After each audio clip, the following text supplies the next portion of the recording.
ప్రార్థన చేయకపోవడం దేవుని వాక్యంలో నుంచి కొన్ని మాటలు మనం జ్ఞాపకం చేసుకుందాం. రండి, రోమీలకు రాసిన పత్రిక 12వ అధ్యాయము.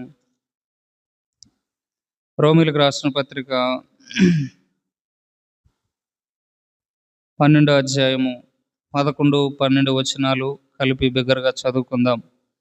రోమీలకు రాసిన పత్రిక 12వ అధ్యాయము 11, 12 వచనాలని కలిపి బిగ్గరగా చదువుదాం.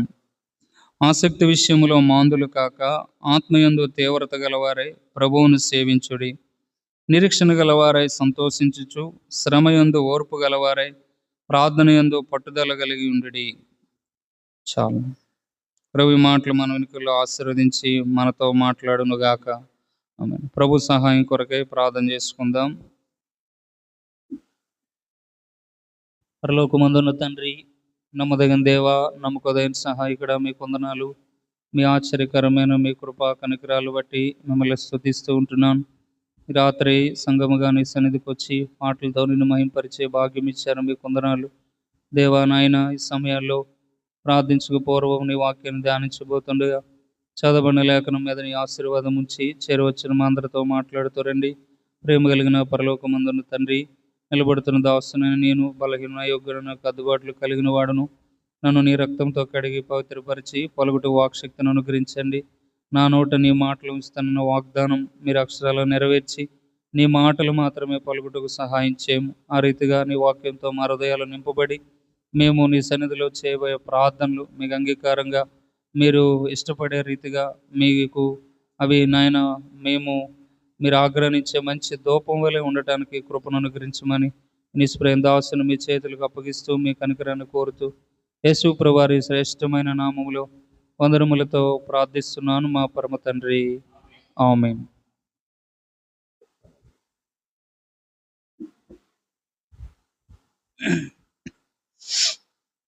ఇక్కడ మనం చదువుకున్న భాగం రోమీలకు రాసిన పత్రిక 12వ అధ్యాయం 11వ విషయంలో,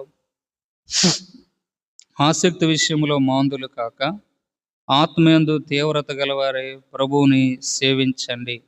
ఆసక్తి విషయంలో మాందులు కాక అంటే దేవుని సన్నిధిలో మనం చూపించాల్సిన ఆసక్తి తగ్గిపోకుండా, అది మందగిల్లకుండా, అది మరింత ఆతృతతో ఉండాలని, ఆత్మయందు తీవ్రత గలవారమై ఉండాలని అంటూ 12వ వచనంలో అంటున్నాడు. నిరీక్షణ గలవారై సంతోషించుచు, శ్రమయందు ఓర్పు గలవారై ప్రార్థనయందు పట్టుదల కలిగి ఉండండి. ప్రార్థనయందు పట్టుదల. ప్రార్థన జీవితం మనం కలిగి ఉంటున్నప్పుడు ఆ ప్రార్థనలో పట్టుదల అవసరమై ఉంది. ఎందుకంటే మనకు నిరీక్షణ ఉంది. ఏంటి ఆ నిరీక్షణ అంటే, మనం చేసే ప్రార్థన ఆలకించే దేవుడు ఉన్నాడు. ఆ ప్రార్థనలకు ఆయన జవాబిస్తాడు. ప్రార్థన ఆలకించే విషయంలో ఆయన నిర్లక్ష్యం చేసే దేవుడు కాదు అని నిరీక్షణ మనం కలిగిన వారమై, మనం వెళ్తున్న పరిస్థితుల్లో పట్టు వదలక ప్రభువుని ఏం చేయాలంట? ప్రార్థించేవారిగా ఉండాలి. పట్టు వదలక అంటే ఏ కార్యాన్ని మనం తలపెట్టినా, ఏది మనం ఆశించినా, ఈ యాత్రా జీవితం ముగించేంత వరకు కూడా ఆ విషయాల్లో మనకు ఉండాల్సినటువంటి పట్టుదల తగ్గకూడదు. పట్టుదలతో తీవ్రత కలిగి ప్రార్థించాలి అని వాక్యం చేత హెచ్చరింపబడుతూ ఉన్నాం. ఎప్పుడైతే మనలో పట్టుదల ఉంటుందో ఆ యొక్క మనకున్న ఆ భారాన్ని బట్టి ప్రభు తప్పకుండా మనకు జవాబు ఇచ్చేవాడిగా, మన ప్రార్థనలో ఆలకించేవాడిగా ఉంటాడు. అయితే ఏ విషయంలో మనం పట్టుదల కలిగి ప్రార్థన చేయాలి? దేవుడు అంగీకరించేవేంటి? దేవుడు కోరేవేంటి?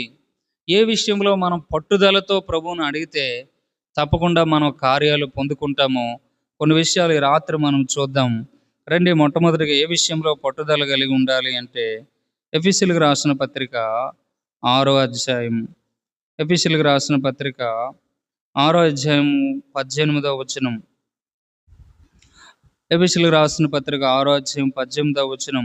ఆత్మ వలన ప్రతి సమయమందును ప్రతి విధమైన ప్రార్థన విజ్ఞాపన చేయుచు ఆ విషయమై సమస్త పరిశుద్ధుల నిమిత్తం పూర్ణమైన పట్టుదలతో విజ్ఞాపన చేయుచు మెలకువగా ఉండండి.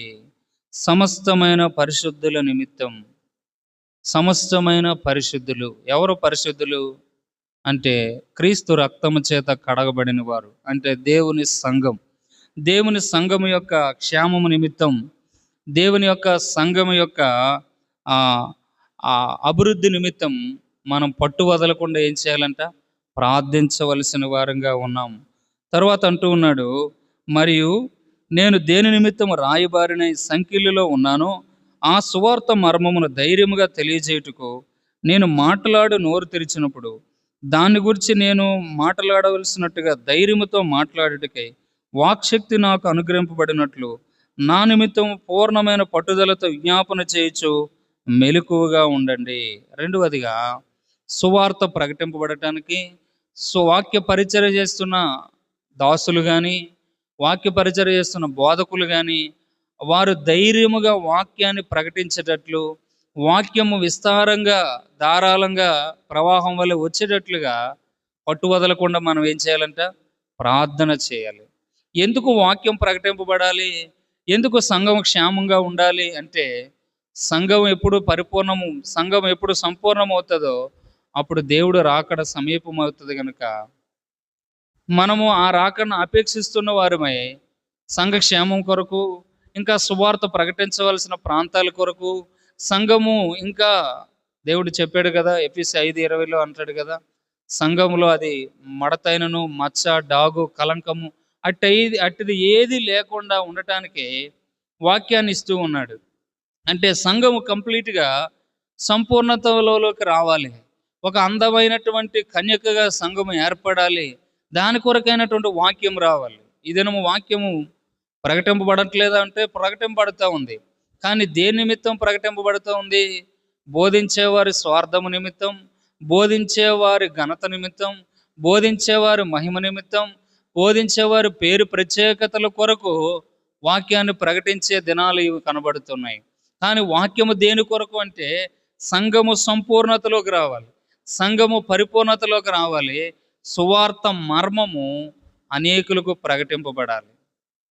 ఎప్పుడు దాని కొరకు మనం ప్రార్థన చేస్తామో తప్పకుండా మన అవసరత ఏది ఉందో అది దేవుడు తీర్చేవాడిగా ఉంటాడు. ఎందుకనగా మత్తయి సువార్త 6వ అధ్యాయంలో మనం చదువుతాం, మొదట నా రాజ్యాన్ని నీతిని వెతకండి, ఇవన్నీ కావాలని మీ పరలోకపు తండ్రికి తెలియను. ఎక్కడ ఆయన రాజ్యం ఉంటుందో, ఎక్కడ ఆయన నీతి ఉంటుందో, ఆ నీతి కొరకు, ఆ రాజ్యం కొరకు మనం పట్టుదల కలిగి ఉన్నప్పుడు నిశ్చయముగా మనకేం కావాలో ఈ దేవుడు తప్పకుండా అనుగ్రహించేవాడిగా ఉంటాడు. కనుక వాక్యం ప్రకటింపబడ్డ కొరకు, సంఘ క్షేమం కొరకు, సువార్త విస్తారంగా వ్యాప్తి చెందే కొరకు పట్టు విడవక మనం ఏం చేయాలా? ప్రార్థన చేయాలి. అది మనకు ఉండాల్సినటువంటి మొట్టమొదటి భారం. ఆ భారముతో మనం పట్టు విడవక ప్రార్థన చేసినప్పుడు నిశ్చయముగా దేవుడు మనల్ని బలపరుస్తాడు. రెండవదిగా మనము చూస్తే దేని కొరకు మనం ప్రార్థన చేయాలి భక్తుల జీవితంలో చూస్తే చూడండి, ఆదికాండం 18వ అధ్యాయము, ఆదికాండం 18వ అధ్యాయము 22వ వచనం. ఆ మనుషులు అక్కడ నుండి తిరిగి సొదొమ వైపు వెళ్ళిరి. అబ్రాహాము ఇంకా యెహోవా సన్నిధి నిలిచి ఉండెను. అప్పుడు అబ్రాహాము సమీపించేట్లనెను, దుష్టులతో కూడా నీతిమంతులను నాశనము చేయుదువా? ఆ పట్టణంలో ఒకవేళ 50 మంది నీతిమంతులు ఉండిన యెడల దానిలోని 50 మంది నీతిమంతుల నిమిత్తం ఆ స్థలమును నాశనము చేయక కాయువా? ఇక్కడ చూడండి, అబ్రహాము ప్రార్థన చేస్తూ ఉన్నాడు. ఎవరి కొరకు? లోతు కుటుంబం రక్షింపబడటానికి. ఎలాగ ఆయన ప్రార్థన చేస్తూ ఉంటున్నాడు?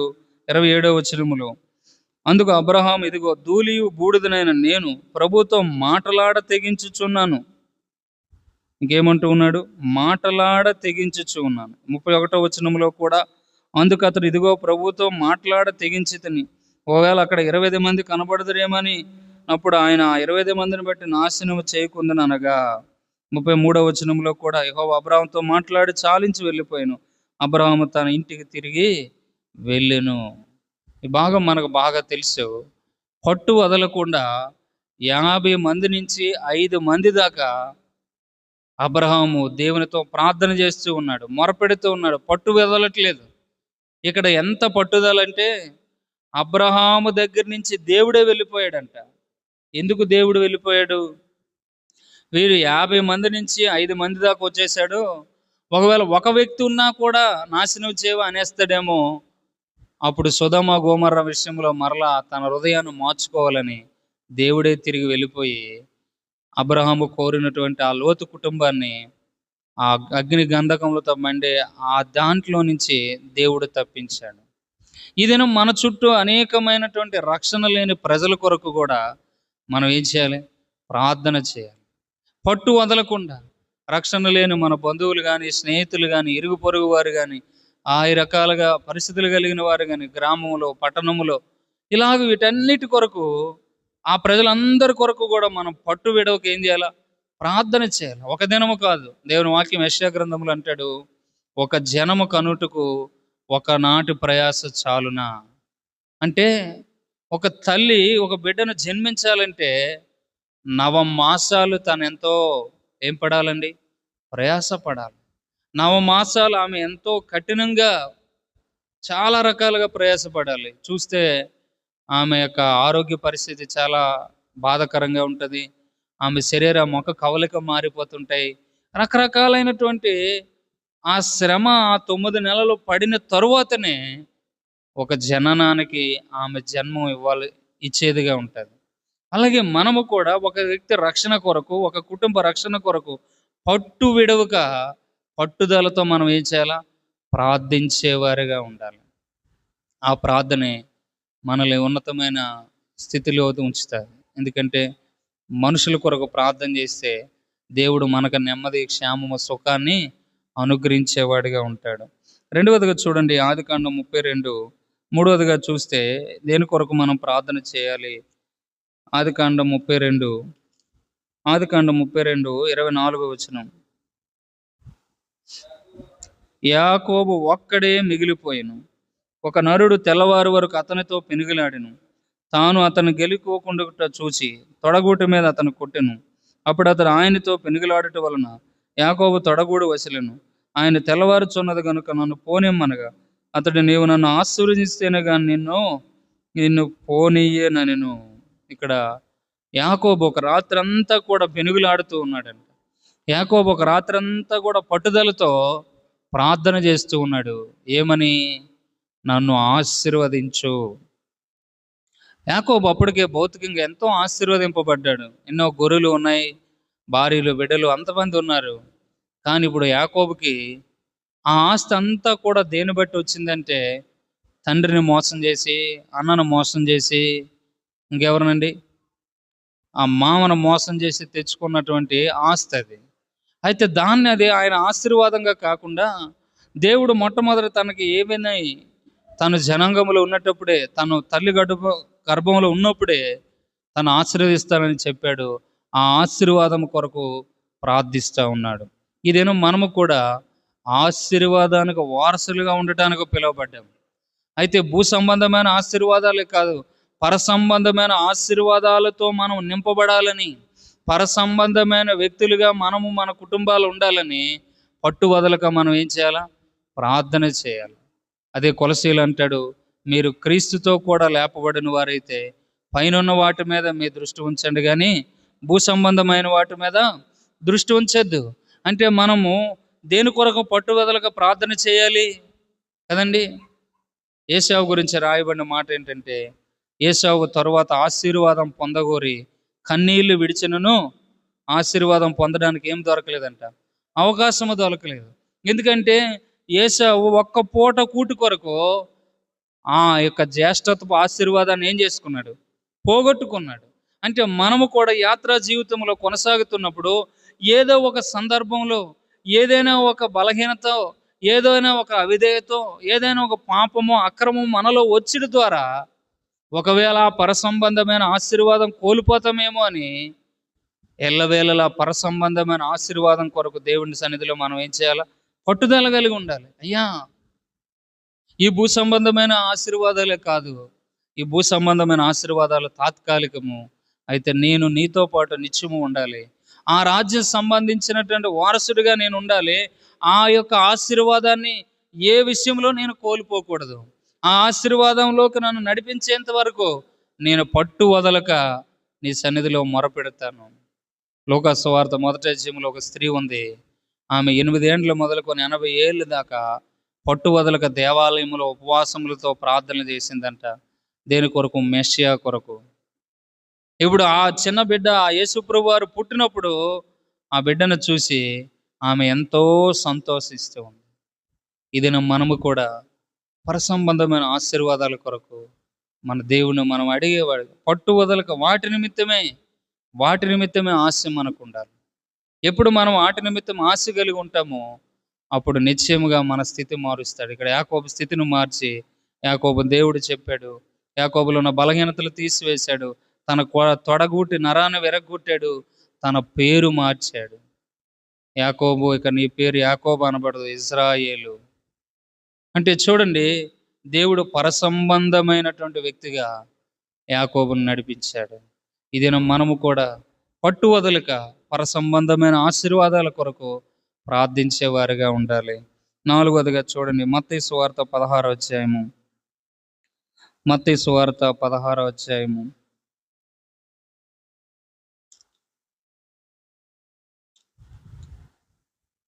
మత్తయి సువార్త 16వ అధ్యాయము 21వ వచనం.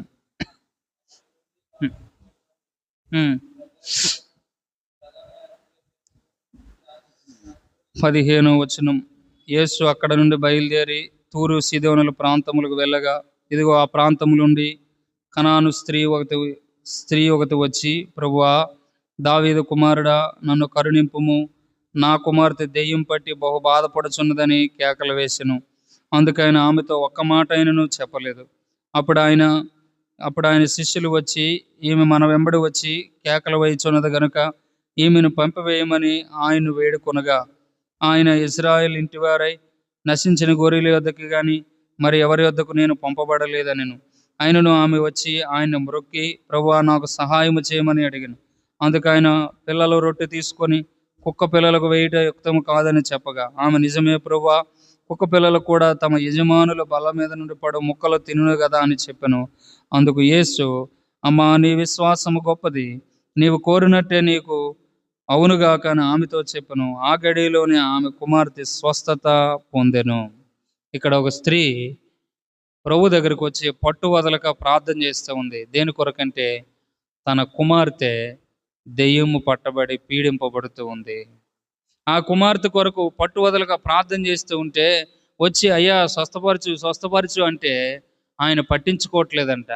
ఆయన ఇంకా ఆమె అడుగుతూ ఉంటే యేసుప్రభువు వారు పక్కన ఉన్న శిష్యులు అంటున్నారు, అయ్యా, ఏంటి ఈవిడ గోల, ఈవిడిని పంపించేరాదా, ఈవిడ్ని తన ఇంటికి వెళ్ళిపోమనరాదా, ఏంటి గోల అని అంటే, అమ్మ, నేను మీ దగ్గరికి రాలేదమ్మా, నువ్వు అన్యజన స్త్రీవి, ఇజ్రాయేల్ ఇంటి వారి దగ్గరికి నేను వచ్చాను అంటే, ఆమె అంటది, కుక్క పిల్లల రొట్టె ముక్కలు తీసి ఏం చేయకూడదంట. ఆమె ఏం చెప్తూ ఉందో చూడండి.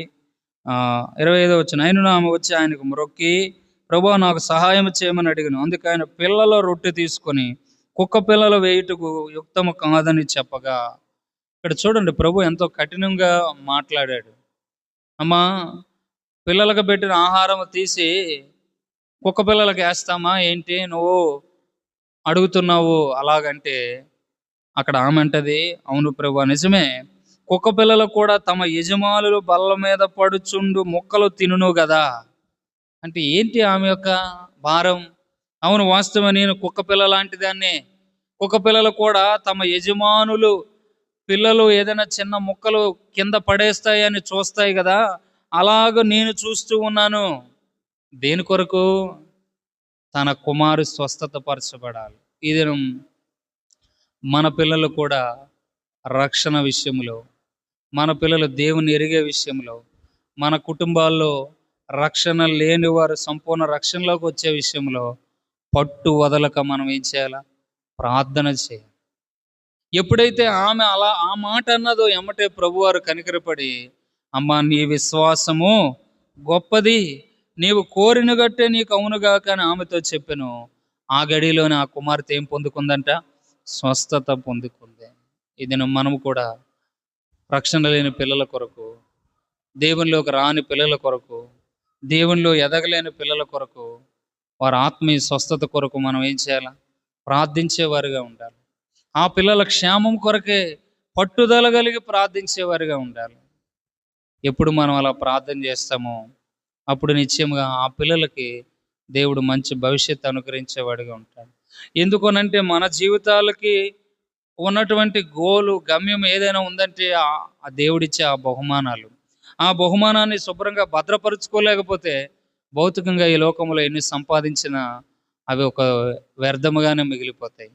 అందుకని ఆ పిల్లల రక్షణ నిమిత్తం, ఆ పిల్లల యొక్క క్షేమం నిమిత్తం పట్టువదలగా దేవుని సన్నిధిలో ప్రార్థించేవారిగా ఉండాలి. నాలుగవదిగా చూడండి, మార్కు సువార్త 10వ అధ్యాయం 46వ వచనం. మార్కు సువార్త 10వ అధ్యాయం 46వ వచనం. హ్మ్. హ్మ్. హ్మ్. హ్మ్. హ్మ్. కూర్చుండెను. ఈయన నజరేయుడైన యేసు అని వాడు విని, దావీదు కుమారుడా యేసు, నన్ను కరుణింపుమని కేకలు వేయ మొదలుపెట్టెను. ఊరకుండమని అనేకులు వాని గద్దించరు గాని, వాడు దావీదు కుమారుడా నన్ను కరుణించమని మరి ఎక్కువగా కేకలు వేశాను. అప్పుడు యేసు నిలిచి వాని పిలువడని చెప్పగా, వారు ఆ గుడ్డివాని పిలిచి, ధైర్యం తెచ్చుకొనుము, ఆయన నిన్ను పిలుచున్నాడని, లెమ్ము లెమ్మని వానితో చెప్పిరి. ఈ భాగం కూడా మనకు బాగా తెలుసు.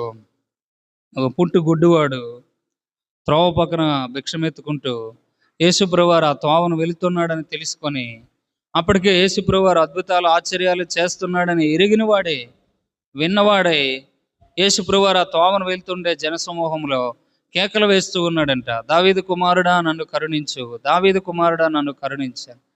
అనేకులు పక్కనున్న వారు చెప్పారు, రే ఏంట్రా అంత జనహోమంలో ఆయన వెళ్ళిపోతుంటే కేకలేస్తావు, ఆగు అని అంటుంటే వాడు ఆగకుండా పట్టుదలతో మరి ఎక్కువగా కేకలు వేస్తే ప్రభువు నిలిచి ఆ వ్యక్తిని తీసుకురండి అని చెప్పాడు.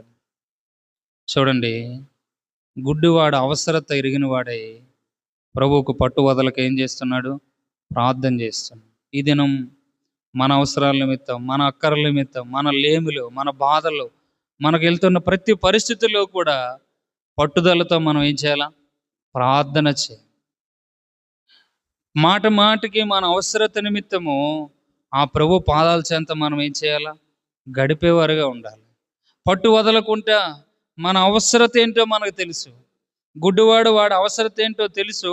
ఆ అవసరత తీర్చగలిగిన వాడు అక్కడ వెళుతూ ఉన్నాడని ఎరిగి కేకలు వేస్తూ వచ్చాడు. ఈ దినం మనము కూడా మన అవసరాలు తీర్చే మన తండ్రి మనకున్నాడు. జ్యోతిర్మయుడు ఒక తండ్రి, శ్రేష్ఠ ఈవుల్నిచ్చే తండ్రి, సమృద్ధిగా ఇచ్చే తండ్రి మనకున్నప్పుడు మన అవసరాల నిమిత్తమే పట్టుదలతో ప్రభు దగ్గరికి వెళ్ళి ప్రార్థించేవారిగా ఉండాలి. ప్రభుని గోజాడేవారిగా ఉండాలి. ఆయన అంటాడు, మాటి మాటికి వచ్చి అడుగుట వలన తప్పకుండా వాళ్ళ ప్రార్థన ఆయన ఆలకిస్తాడు. మీరు విసుగక నిత్యము ప్రార్థన చేయుచుండవలెను. విసుగక నిత్యము ఏం చేయాలంట? ప్రార్థన చేయాలి. ఏం ప్రార్థన చేయాలా? ప్రభువా పలానా పరిస్థితి వీటిని కప్పకుండా నాకు దయచేయని పట్టుదలతో మనం ఏం చేయాలా? ప్రార్థించాలి. కనుక ఈ రాత్రి మనము కూడా మన ప్రార్థన జీవితాల్లో పట్టుదల కలిగిన ప్రార్థన. పట్టుదల దేని విషయంలో అనంటే, మొదటగా సంఘ క్షేమ విషయంలో, వాక్యం ధారాళంగా ప్రకటింపబడే విషయంలో, సువార్త ప్రకటించేవాడి విషయంలో ప్రార్థన చేయాలి. రెండవదిగా నశించిపోతున్న ప్రజల కొరకు, నశించిపోతున్న కుటుంబాల కొరకు ప్రార్థన చేయాలి. మూడవదిగా పరసంబంధమైన ఆశీర్వాదాల కొరకు. యాకోబు ఎలాగైతే రాత్రంతా పెనుగులాడాడో మనము కూడా పరసంబంధమైన ఆశీర్వాదాల కొరకు ప్రార్థించేవారిగా ఉండాలి. నాలుగవదిగా మన పిల్లల రక్షణ కొరకు, వారి భవిష్యత్తు కొరకు. విలాప వాక్యంలో అంటాడు, నీ పసిబిడ్డల ప్రాణముల కొరకు రేయి మొదటి జామున కన్నీళ్లు కుమ్మరించు, రోదన చేయి స్త్రీలను పిలువనంపండి.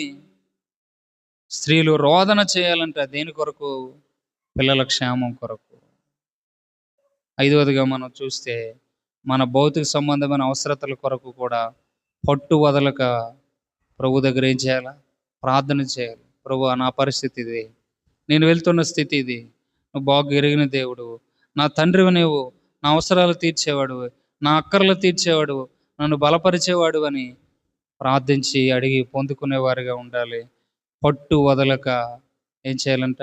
ఆత్మయందు తీవ్రత గలవారై పట్టు వదలక ప్రార్థన చేసే అనుభవంలో మనం ఉండాలి.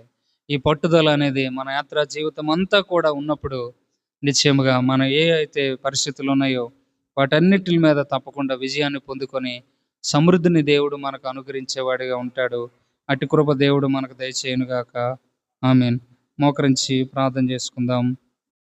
యేసయ్య మాట జీవపు ఊట